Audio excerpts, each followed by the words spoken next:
So ఒకసారి మనం చూసుకుంటే రైతులకు సంబంధించినటువంటి ఆందోళనలు కనబడతా ఉన్నాయి.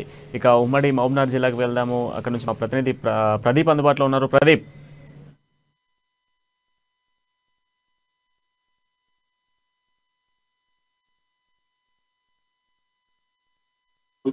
మనకు స్పష్టంగా తెలుస్తుంది. అయితే ఇప్పటికే పలు కార్యక్రమాల ద్వారా బీజేపీ ప్రజల్లోకి చొచ్చుకోపోతుందని చెప్పవచ్చు.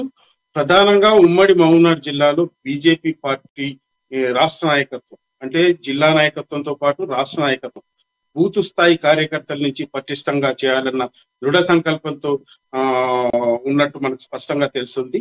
అయితే దీనికి సంబంధించి ఇదే కార్యక్రమాలను ప్రజలకు, అంటే కేంద్ర ప్రభుత్వ పథకాలను నేరుగా బూతు స్థాయి కార్యకర్తలకు, బూతు స్థాయిలో ఉన్న ప్రజల వద్దకు వెళ్లేందుకు డైరెక్ట్ గా రాష్ట్ర నాయకత్వమే రంగంలోకి దిగిందని చెప్పవచ్చు. అయితే బండి సంజయ్ నాయకత్వం బీజేపీ పగ్గాలు చేపట్టిన తర్వాత కొంత తెలంగాణ రాష్ట్రంలో బీజేపీ పరుగులు పెడుతుందని చెప్పవచ్చు. అయితే గతంలో పోలిస్తే బీజేపీ పార్టీ ఓటు బ్యాంక్ ఎక్కడ పోకుండా పటిష్టంగానే కనిపిస్తున్నా క్షేత్రస్థాయిలో, అంటే గ్రూప్ రాజకీయాలతో కొంత నష్టపోయింది.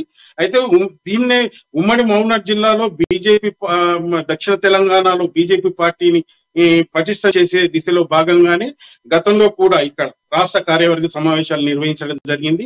అయితే ఉమ్మడి మహబూబ్నగర్ జిల్లాలో నారాయణపేట్, తర్వాత కొంత మక్తల్, తర్వాత మహబూబ్ నగర్, తర్వాత జడ్చల్ల, ఇటువంటి నియోజకవర్గాలకు పటిష్టంగా పార్టీ ఉన్నా గానీ, అంటే నియోజకవర్గాల్లో నాయకులలో గ్రూపు రాజకీయాలతో కొంత నష్టపోయింది.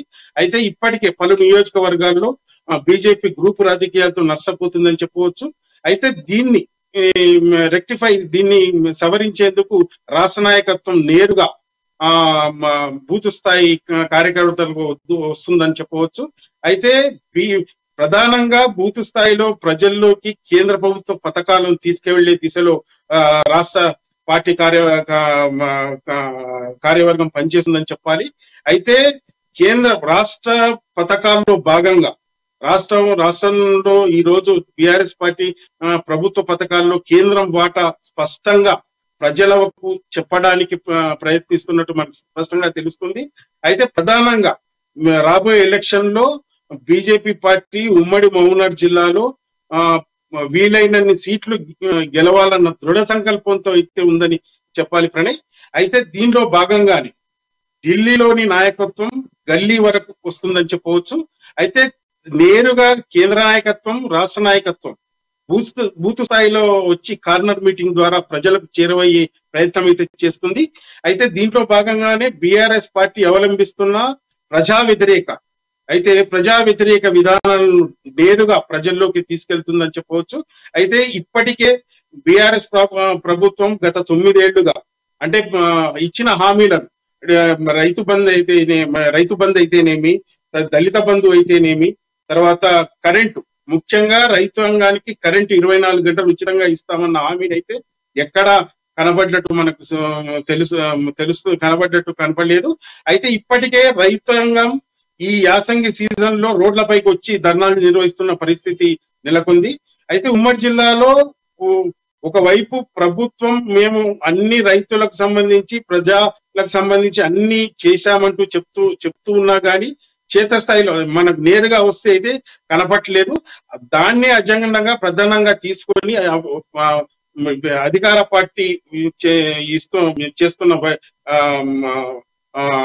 ప్రభుత్వ వ్యతిరేక విధానాన్ని నేరుగా తీసుకెళ్తుందని చెప్పవచ్చు. ఇప్పటికే రుణమాఫీ విషయంలో ఇప్పటికే భారీగా రైతులు నష్టపోయారు. బ్యాంకుల్లో అప్పు పెరిగి నేరుగా బ్యాంకు సిబ్బంది ఇంటికి రావడంతో రైతులు కొంత ఇబ్బందులు ఎదుర్కొంటున్న పరిస్థితి, మళ్ళీ లోన్లు రాక మళ్ళీ అప్పులు చేసే పరిస్థితి నెలకొంది. దీన్ని అజెండాగా, దీన్ని నేరుగా ప్రజల్లోకి తీసుకెళ్లడంలో సఫలీకృతమవుతుందని చెప్పవచ్చు. సో ప్రదీప్, అదేవిధంగా ఇప్పుడు బీజేపీ ప్రజాఘోష, బీజేపీ భరోసా అన్నటువంటి నినాదంతో ప్రజలలోకి వెళ్ళేటువంటి ప్రయత్నం చేస్తుంది. దీన్ని నిజంగా కూడా ప్రజలు అంగీకరించనున్నారా? కేంద్ర ప్రభుత్వం ఇస్తున్నటువంటి ఎన్నో సంక్షేమ పథకాల గురించి రాష్ట్ర ప్రజలకు పలు ప్రాంతాలలో, ఇప్పుడు ఎగ్జాంపుల్ మేము ఉమ్మడి మహబూబ్నగర్ జిల్లాకు తీసుకున్నప్పటికీ కూడా ఉమ్మడి మహబూబ్నగర్ జిల్లా ప్రజలకు కేంద్ర ప్రభుత్వం ఇస్తున్నటువంటి పథకాల గురించి చెప్పేటువంటి ప్రయత్నం చేస్తూ ఉన్నారు. సో ఈ నేపథ్యంలో ప్రజలు వింటున్నారా? కేంద్ర ప్రభుత్వం ఇచ్చేదేంటి, రాష్ట్ర ప్రభుత్వమే కదా అన్ని పథకాలు ఇస్తుంది అన్నటువంటి కాంట్రవర్సీ మాటలు ఏమైనా వినిపిస్తున్నాయా ప్రజల నుంచి? ఇప్పటికే 24 గంటల విద్యుత్ కరెంటు కావచ్చు, రైతు బీమా కావచ్చు, రైతు బంధు కావచ్చు, ఇలాంటి పథకాలు ఎన్నో కూడా రైతులకు తెలంగాణ రాష్ట్ర ప్రభుత్వం అందిస్తున్నటువంటి పథకాలు ఉన్నాయి. సో ఈ నేపథ్యంలో కేంద్ర ప్రభుత్వం ఇస్తున్నటువంటి ఏ పథకాల గురించి చెప్తున్నారు, ఏ పథకాల గురించి ప్రజలకు ఎక్స్ప్లెయిన్ చేస్తున్నారు? అయితే ఇప్పటికే ఉమ్మడి మహబూబ్నగర్ జిల్లాలో నేరుగా రాష్ట్ర నాయకత్వం అయితేనేమి, కేంద్ర నాయకత్వం, కేంద్రం వాటా, ప్రభుత్వ పథకాల్లో కేంద్రం వాటా స్పష్టంగా చెప్తున్నారు. శ్మశాన వాటికల్లోనైతేనేమి, రైతు వేదికలు అయితేనేమి, తర్వాత రేషన్ బియ్యం అయితేనేమి, తర్వాత రైతు బంధు అయితేనేమి, దళిత బంధు అయితేనేమి, వీటిలో స్పష్టంగా కేంద్ర ప్రభుత్వం వాటా ఎంత ఉంది, కేంద్ర ప్రభుత్వం ఏం చేస్తుంది. అయితే ఇప్పటికీ కొంత గ్రామ పంచాయతీల్లో ఇప్పటికీ రాష్ట్ర ప్రభుత్వం ఇచ్చిన ఫండ్స్ లేకపోవడం గమనార్హం. నేరుగా కేంద్ర ప్రభుత్వం సర్పంచుల అకౌంట్ లోని, అంటే గ్రామ పంచాయతీ అకౌంట్ లోని స్పష్టంగా నిధులు వేసిందనడంలో అది లేదు. నేరుగా సర్పంచులు లోపల ఒప్పుకుంటున్నప్పటికీ బయట బీఆర్ఎస్ పార్టీకి వ్యతిరేకంగా ఎక్కడ చెప్పడం లేదు. అయితే మనకు ప్రజలకు స్పష్టంగా తెలుస్తున్నది ఏంటి అంటే, ఇప్పటికీ బీజేపీ రాష్ట్ర ప్రభుత్వ పథకాల్లో బీజేపీ వాటా, కేంద్ర ప్రభుత్వం వాటా అయితే ఉంది అని ప్రజలు స్పష్టంగా నమ్ముతున్నారు. అయితే దీంట్లో భాగంగానే కేంద్ర నాయకత్వం బూత్ స్థాయి కార్యకర్తల కార్నర్ మీటింగ్ ద్వారా ఇదే చెప్తున్నారు. అయితే ప్రజలు కూడా కొంత విశ్వసిస్తున్నటువంటి పరిస్థితి ఉంది. అయితే దీంట్లో భాగంగానే బీజేపీ పార్టీ కూడా కొన్ని నియోజకవర్గాల్లో కొంత ఊపు వచ్చిందని చెప్పవచ్చు.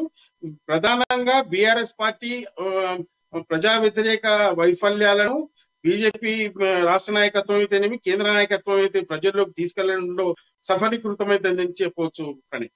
Right, thank you Pradeep.